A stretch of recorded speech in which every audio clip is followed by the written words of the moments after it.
This is Leisha Holmes, and I'm your host on the Recruiters Recruitment Podcast. And for anyone that followed me during 2020 and 2021 over on LinkedIn, my next guest is somebody that I got to speak to on a weekly basis. We became a bit of a Holly and Phil double act in the recruitment world. This, our wonderful community, is Ian Knowlson, who was my co-host on Recruitment Shining Stars, but joins us today because he's going to talk to us about what he's learned as a growth coach. So welcome to you today, Ian. How are you? I'm very good, Leisha. I'm very good indeed. And yourself? You're looking very well. I like your new hair.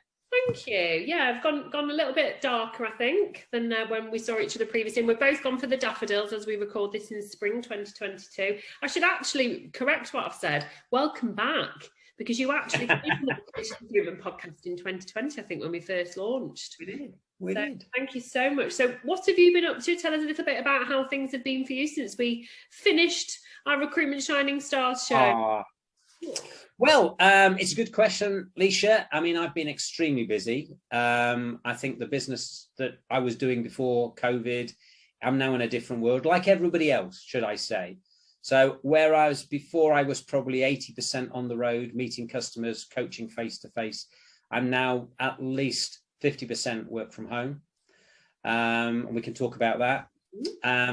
I'm only working with a select number of customers face to face, but I'm literally only now doing leadership coaching and growth coaching, business growth coaching, which is what I've always done, and it's what I love doing the most. So yeah, so that's me really. And we've known. Oh, and I've become a grandfather. I've become a granddad. So if we've got any fellow new grandparents, then please make sure you say hello on the comments. Thank you so much. And that's wonderful news, and what a lovely job to have. Probably the best job, I would say.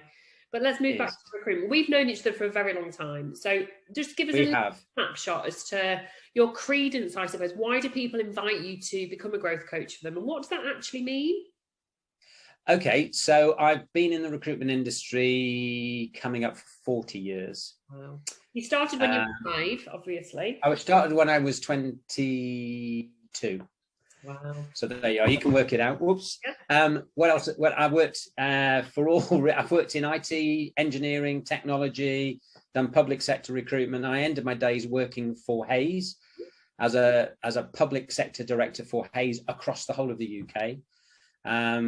So I've worked for large businesses, very large businesses, strategically, and all of the time throughout my entire career, I've created businesses from nothing or gone in and re-engineered businesses that are failing and taken exec search companies in Hamburg and turned them into contingent IT recruiters and opened offices across Europe, across the UK, in different markets. So that's me. That's my background. And growth coaching, what does that mean? That means I go into companies and I help them create 3 to 5 year business plans, sometimes with an exit, sometimes with an event. And I coach the business leaders in those companies to deliver that plan and to get through that event. And in the last 12 months, I've been working with Meet Recruitment, who've got offices across the world. I mean, these companies are on my website, so people can check that out. And they've gone through an event.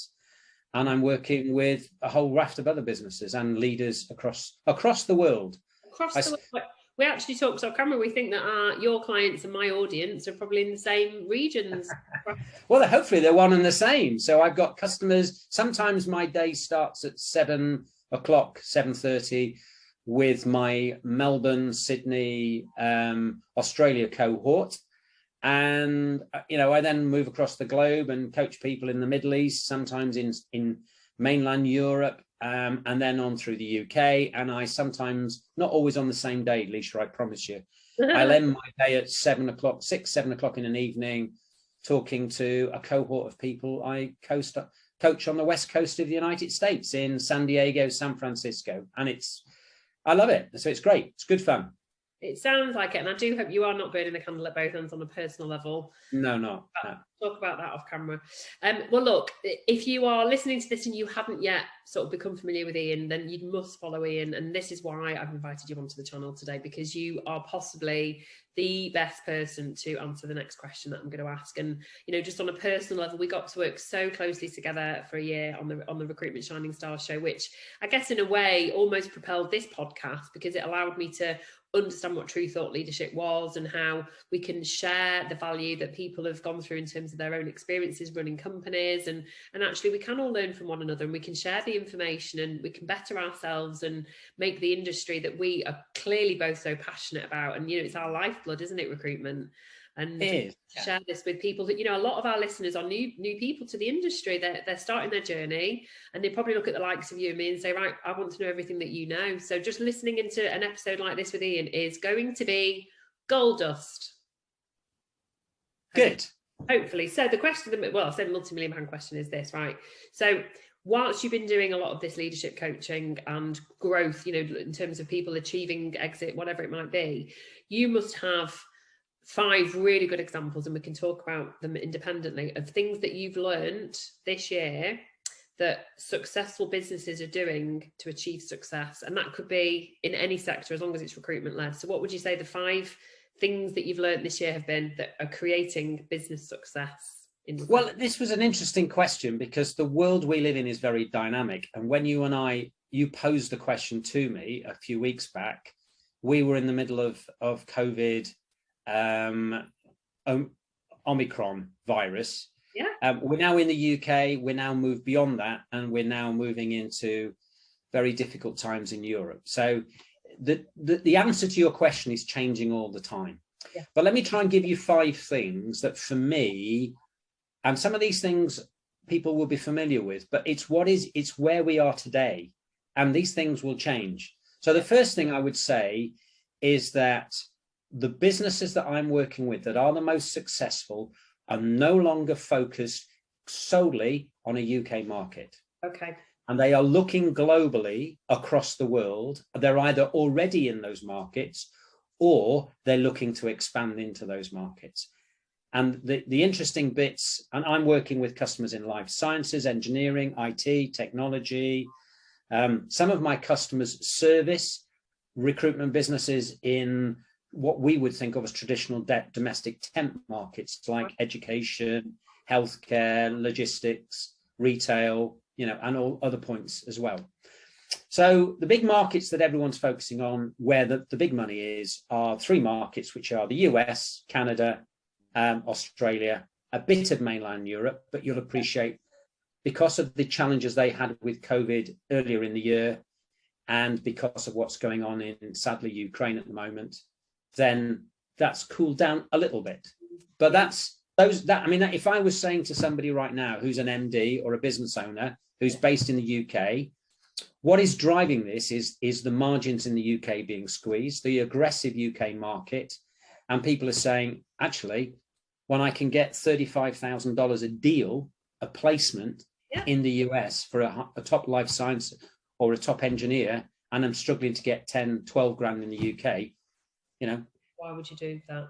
Why would you do it? And I've worked with a number of companies that have set up UK teams only selling into international markets. So we're doing it here. So we're not talking about setting up an office globally. We're talking about doing it from here. It can be done.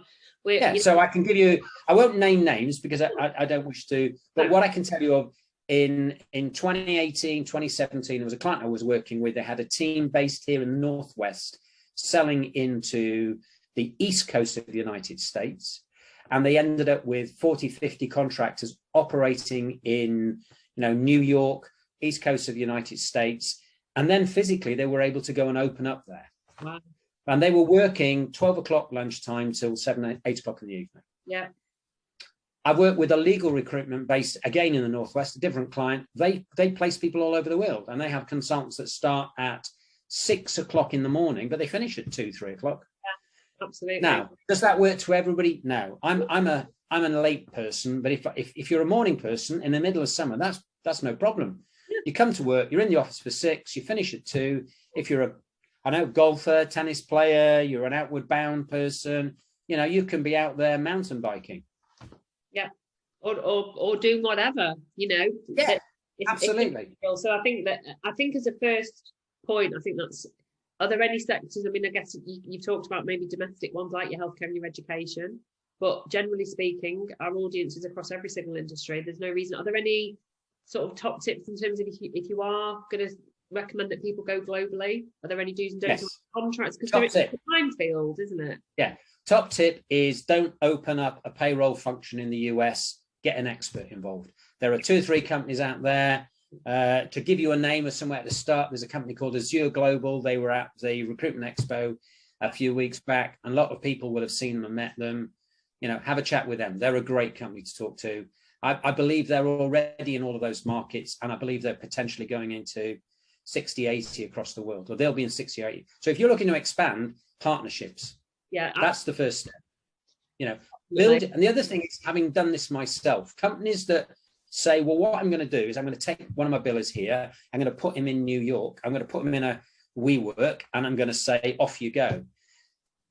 Those companies struggle because there's a culture shift when you move from A to B. There's a different way of working. There's a whole raft of things people have got to learn. And there's almost a 6 to 8 week period where that person's productivity is about 20%. Yeah. If that person's based in Manchester, just working those hours, and you build a fee line of, I don't know, $20,000 a month, when that person goes to New York, there's no financial pressure on them, you know, and you're not wasting money. And they've learned that lifestyle, and they can make a decision about whether they go. When I opened Hamburg when I did work in Europe for Hayes, we had a team in the UK of international language speakers servicing markets in Germany, the Netherlands, Spain, Italy, and they would support the expansion and the growth of the teams on the ground. So, you know, you could win business on the ground. So that's the next step. So there's a quick, simple model. If people want to know more, just get them to give me a call. I'll give away that sort of information for free. If they want more and coaching, then we can talk. But that, you know, that's what this is about. You know, if people want to be absolutely, that's great. And so, tag Azure in this as well. That's absolutely fantastic. So the next thing you wanted to know, 5 things. So the next thing is work from home. Okay. Let's talk about work from home, because we can't avoid it. So let me just get you something out there. I've been working with about 20 recruitment companies across the globe over the last 2.5 years, and I can even go before that, when work from home wasn't fashionable, and we've been forced to work from home. So let me tell you some facts. Okay. All of the MDs and business owners will tell you working from home 100% of the time doesn't work. Okay. Yeah. So it won't work, and it won't work for 2 or 3 reasons. First reason is you struggle to develop your trainees and move them to the next level. Yeah. Secondly, you struggle to develop your existing staff, and those that are not performing at the right level. You can do it, and I'm not saying it's impossible, but you don't get the same rate of growth. And then the third thing is leadership. Right. It demands a level of leadership and skills that are probably beyond the scope of most average recruitment leaders. I'm not saying it's not impossible, and I can give you good people out there. In fact, I can't, because their bosses would be terrified that your clients would go and headhunt them. In fact, Leisha, they might say, you can't tell a headhunter who my best people are. But what does work is hybrid. Okay. Hybrid working, and that is the future. So hybrid, where it's a balance, a blend, or is this where it's dictated to the people, or do they get to pick and choose? Oh, great question. Great question. I think that I know when people ask questions and I'm sat listening, I always think, just give me a straight answer to the question. So I'll give you a straight answer, and then we'll discuss it. No, they can't dictate it. But equally, the employer can't dictate it either. Yeah. Because ultimately, the recent survey, I'd have to find the details of it. I think CIPD did one. 85% of people are going to work from home a percentage of the time. So if you're an employer and you say you need to be in the office 5 days a week, if it's while you're training and developing, yes. Or if it's for a 4 to 6 week period, yes. But if you're saying in London, we need all your people back in the office working 5 days a week, you'll get them to do it, but while they're doing it, they'll be looking for another job, and then they'll be bringing me. Bye-bye. I agree with you, and for what it's worth, because I know this is about your opinion, but I actually agree with the hybrid. This is for experience. I think we've got to really look after people that are coming into the industry for the first time. I think there has to be a culture of support and, you know, osmosis, that regardless of what your amazing training might be listening to this, you know, people learn from people. It's as simple as that. They do. We're going to make an assumption that we're talking about the experience market, treat people as adults and they will, you know, be accountable. It's as simple as that. But I think having a culture is very challenging if you are 100% remote. Generally speaking, there are exceptions to the rule. I, for one, run a totally remote business, but we're exceptions to the rule. I think generally speaking, most of our audience will have hopefully experienced, obviously we all have to experience it, like you say, but it was forced upon us legally. I think that some of the best performing cultures, I agree with you, are hybrid. So I back Ian up on what he said there. So that's point number 2. So hybrid, and I think the point is hybrid is here to stay. Now there's an implication for that. Yeah. And this isn't just hybrid for recruiters. This is hybrid across the UK economy. In fact, for those of you in Australia and America, you already know it's a hybrid global. It's a global hybrid economy. Yeah. And we've seen that is here. Let's build on that. Let's look into our crystal ball into the future. What does that mean for expansion? It means that this is the third thing. We recruiters are no longer looking at local talent pools. Okay. In the professional sector, every recruiter is looking at regional talent pools. Okay. And a regional talent pool, I'll give you a rough statistic for the UK, but it's certainly comparable in east coast of Australia and east and west coast of the United States, and that is a 2-hour zone. Okay. So if you can get to an office in 2 hours, 2.5, then people on a hybrid basis, and this is where we talk about what is the hybrid. And by hybrid, I'm saying 2 to 3 days a week, either in an office or work from home. And that's for businesses to decide with their employees. Yeah. Okay. And with my clients, but it works with everybody, recruitment's dead easy now, because if people are performing and delivering the activity and the outputs that their bosses want, yes, then you can give them more freedom. Absolutely. If they're not delivering the outputs, then you need to rein them in. Absolutely. And so, you know, if I want the flexibility to go and attend my son, or in my case, my grandson's nativity play at Christmas, I need to make sure I'm delivering my outputs, because then my boss will allow me to flex off Friday morning or work from home, and I can make it up in the evening. Absolutely. Or if I want to go and have my hair cut, or I want to get, you know, whatever I want to do, you can do that. Go to the gym in lunchtime. Yeah, exactly. Whatever it might be. No, I agree with you totally. I think that's really interesting, actually, that I thought you were going to say diverse talent pool, but you're actually talking about location. You're talking regional talent pool. Well, we'll come back to the EDI in a minute, but let's just talk specifically about so those progressive companies are already living in that world. They're living in the regional talent pool world, certainly for all professional recruiters. And what by professional markets, I mean engineers, technology, IT, telecoms, whatever you want to call it, legal, finance. So it's your professional, you know, and recruiters themselves. Yeah. Oh, now, absolutely. Let's talk specifically. In the United Kingdom, you can have a London salary, and where would you get for 2 hours on a train from Euston, Paddington, King's Cross? Yeah. Well, that'll get you from King's Cross. It'll get you to York. I know of people who live pretty close to Oxenholme in the Lake District. It's a little bit further. Imagine waking up and working in the Lake District. Yeah. And working 2 days a week down in London. Oh, it sounds gorgeous. What a lovely blend. When do I start, Ian? Well, so that's the third trend. What else did you want to know? What else should we talk? Let's talk about the other thing, resilience. Now, I feel a little bit of a cheat saying resilience, because resilience has never gone away. Resilient people are the most successful recruiters in the world. Yeah. Okay. But what has changed in the last 2 years is that employers understand the importance of mental health. And I know you are very big on mental health in recruitment.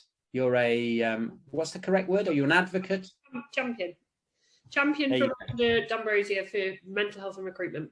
So it's not, I mean, that in 2020 was obviously a huge shift in what we were talking about. So you're basically talking about a mindset here. So if we just remind people what the question was, if you only just tuning in, or if you've obviously been listening to everything in, saying, I've asked him what are the 5 things that he's learned in his role as a growth coach during the last year or so in what is creating business success. So we've already had so far globalisation, working from home hybrid model, and a regional talent pool. And then the 4th point is resilience. We're talking about mindset.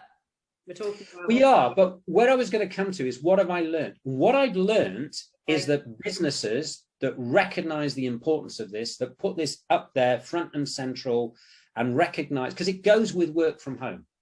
Okay. So good businesses that are growing well, have good expansion, have worked out, actually, I need to look after my people. And that doesn't just mean giving them an iPad and a laptop and whatever they need.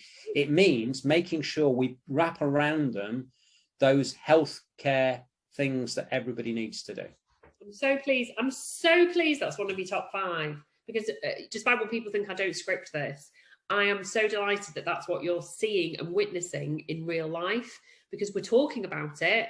I'm making sure people are aware that we're thinking about mental health and well-being, but the fact that you're saying it's actually creating business success means it works. So well, yeah, I mean, but there's, you know, I don't want to be funny, none of this is rocket science. No, if you look after your people look after you. Yeah. Oh, well, there are lots. I love cliches that clients, you know, I say to clients, you either change your people, i.e. you train and improve them, or you change your people.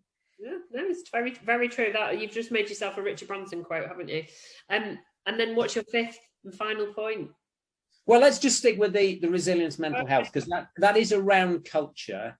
Okay. And it's a culture of resilience. It's a culture of mental health. It's putting that front and central. Yes. Now, the 5th one, because I've got to choose only one now, and I've got about 7 or 8 that are on my. We can also talk about nearly made the top 5. Oh yeah. And for me, this is about businesses. This is again something that's been around for years and years and years. The businesses that are struggling to grow are the ones that rely on their competitors to train their staff.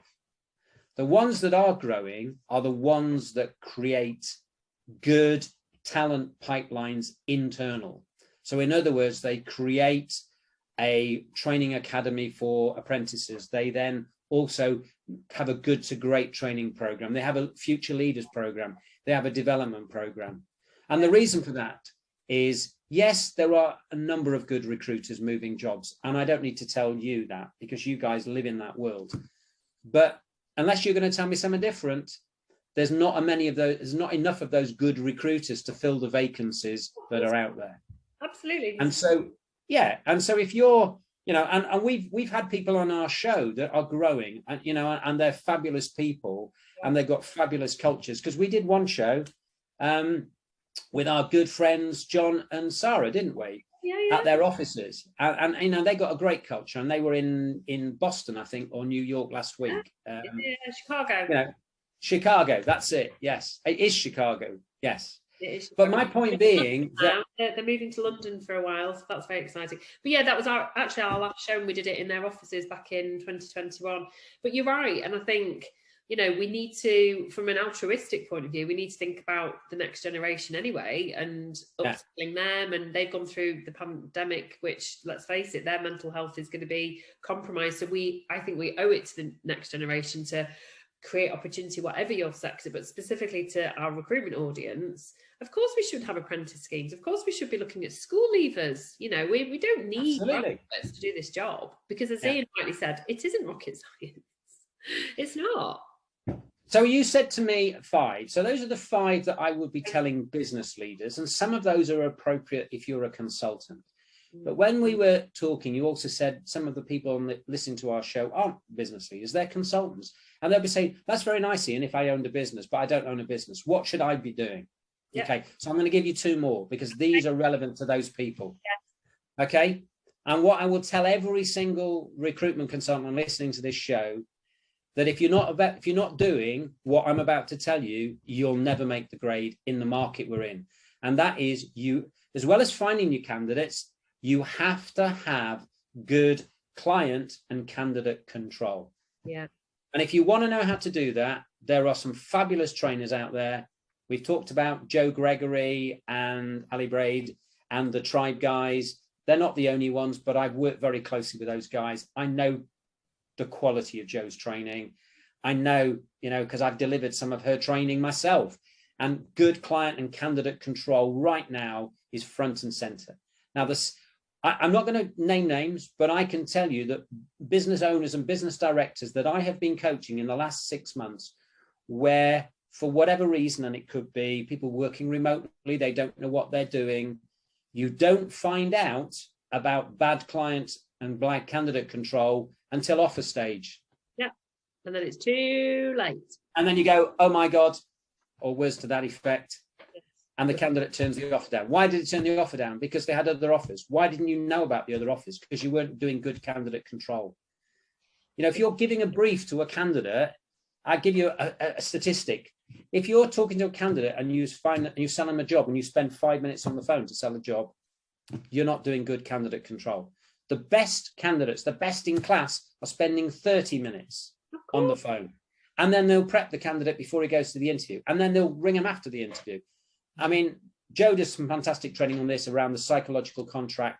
But that is, learn how to do that, recruiters. And if you're not doing it, you'll be telling everybody, yeah, I've got loads of CVs out. Yeah, I've got loads of candidates going. Yeah, I'm going to make loads of money this month. You get to the end of the month and you'll miss target because all your offers will be turned down. Yeah. Because the market. Yeah, it's true. Sorry to interrupt you there. Do it every single time. You've got to do it every single time. Do not cut corners. Don't make assumptions. Yeah. Every single process, what Ian's just said there is a brilliant bonus point. Brilliant bonus point. And the last one, again, this is for junior recruiters. In fact, this is for every recruiter. I will give you a crystal ball tip. Okay. I will tell you what is going to happen in the next 6 months, 6 to 9 months. I will tell you that at the moment, we're at the top of the market. Mm-hmm. We are highest demand, highest supply. If you can't make money right now in recruitment, it's probably time to think about another career. But if you're doing it, great. We're going to have a tightening of the market. Yep. The economic conditions globally, in the United Kingdom particularly, globally, there's an increase in energy costs. Yes. So there's a tightening of the economy. When you go into any tightening of the economy, the businesses that I've been associated with and the businesses I've run, the ones that have survived and done really well are the ones that have outstanding customer relationships. Yeah. And I would say that if you're a commodity seller, if you take a CV from here and you put it over there and there's no value add and there's no relationship, you'll make money today and you'll be hitting your target. But you'll be struggling when the market tightens because that employer will start to choose who they're working with. Yes. And what they'll look for is recruiters that add value. What else do I get from you? Yeah. Are you a strategic partner? Are you a trusted partner? Yeah. Absolutely. I was going to say trust. That's what it comes down to. This has been... Yes. I told you, everyone, this would be gold, didn't I? I've been making notes. Never mind anyone else. I don't think I've ever made notes during a podcast, but I really have. And it's been absolutely wonderful. And I'm really glad that you've ended on that point, because I think a lot of people listening who maybe have joined the industry, certainly over the last 12 months, it has been making hay. And, the fact is, you and I have worked through far too many recessions. We know that there's a cycle to what happens in the economy.